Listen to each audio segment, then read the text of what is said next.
Olá, boa noite a todos do canal. Bem, vou relatar o que presenciei há muitos anos atrás nesse lugar chamado Destacamento Militar de Casal, Vasco, que fica localizado na fronteira do Brasil, com a Bolívia, no estado do Mato Grosso, próximo ao município de Vila Bela da Santíssima Trindade, um lugar colonizado por escravos que fugiram do regime de escravidão. Pois bem, o fato aconteceu por volta do ano de 1992. Eu tinha 15 anos de idade, filho mais velho de uma família de 4 pessoas, sendo eu, meu pai, minha mãe e meu irmão. Nessa época fomos por a ocasião de meu pai ser militar do exército, em qual ele foi escolhido para comandar esse pelotão com 12 militares. Nesse lugar, na época da cheia do Pantanal, ficamos isolados impedindo o acesso por terra. A cidade mais próxima, que era Vila Bela, ficava a 100 quilômetros. Sendo assim, para sair dali, era somente por meio de avião, que uma vez no mês levava mantimento e suprimentos. Porém, durante a seca, o acesso era normal, tanto por avião ou carro por terra. Nessa época, o Pantanal estava seco, não tínhamos luxo, porém não faltava alimento. Vivíamos em uma vida simples como de uma fazenda.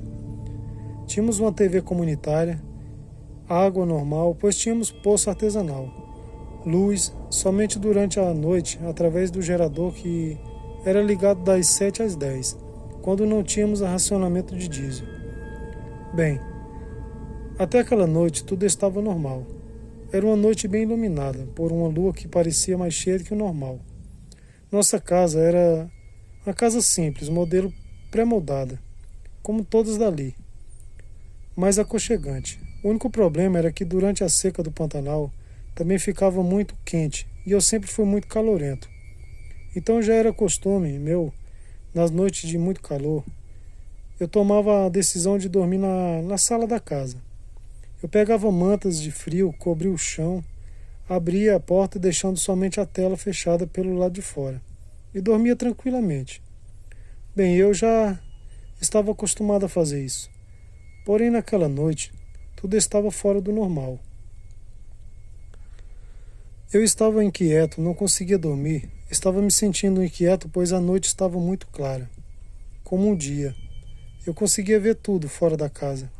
E muitos cachorros latiam, o que não era normal, pois até onde eu sabia, no destacamento, não tínhamos tantos cachorros assim. Tinha somente de 2 soldados, que eram uma cadela pastor alemã, que ficava no máximo de 20 metros da minha casa, numa casa de esquina, e a outra uma cadela que ficava em outra casa, na última casa. Dessa aqui era uma vila de 9 casas. E nessa noite, essas 2 cadelas, juntamente com outros cachorros, estavam latindo muito, o que chamou a atenção de minha mãe, fazendo com que ela despertasse e se levantasse vindo em minha direção na sala. Isso já era quase meia-noite, quando minha mãe chega na sala e me pergunta o que estava acontecendo, por que tantos cachorros e por que a cadela do Geval latia tanto. Eu lhe falei que não sabia, mas que fazia horas que ela estava assim, inquieta. Foi quando eu decidi pegar a lanterna de caça e focar em direção à cerca da casa do Geval, pois era onde a sua cadela estava latindo. Quem conhece uma lanterna de caça sabe o foco que vai longe, ilumina muito bem. Eu peguei a lanterna para sair de casa, mas minha mãe, com o seu instinto materno de proteção, disse para eu não ir. Foi então que os latidos aumentaram. Os cachorros começaram a se aproximar. Foi então que eu iluminei bem em cima daquele ser extremamente estranho. O foco da lanterna foi em seu corpo. E eu e minha mãe vimos aquele ser grande, com os pelos bem negros, andando de 4 com a cabeça para o chão.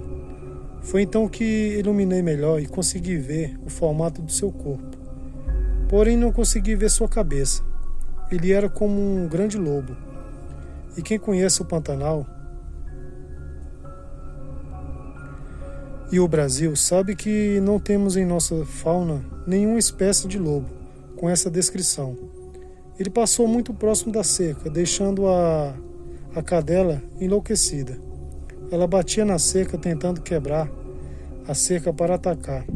Detalhe: a cerca das casas era de bambu. Porém, seu esforço foi em vão. Os outros cachorros estavam atrás dele, mas deu para ver que latiam, mas não chegavam perto, com medo.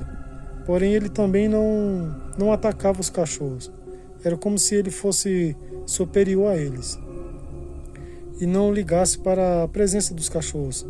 E assim aquilo foi andando e passando pelo pátio das casas, uma por uma, até chegar na última. Ele percorreu as 9 casas de todos os soldados e ninguém acordou para ver o que era aquilo. Então, passando em frente à última casa, a cadelinha também enlouqueceu, latindo e chorando, como se estivesse com muito medo.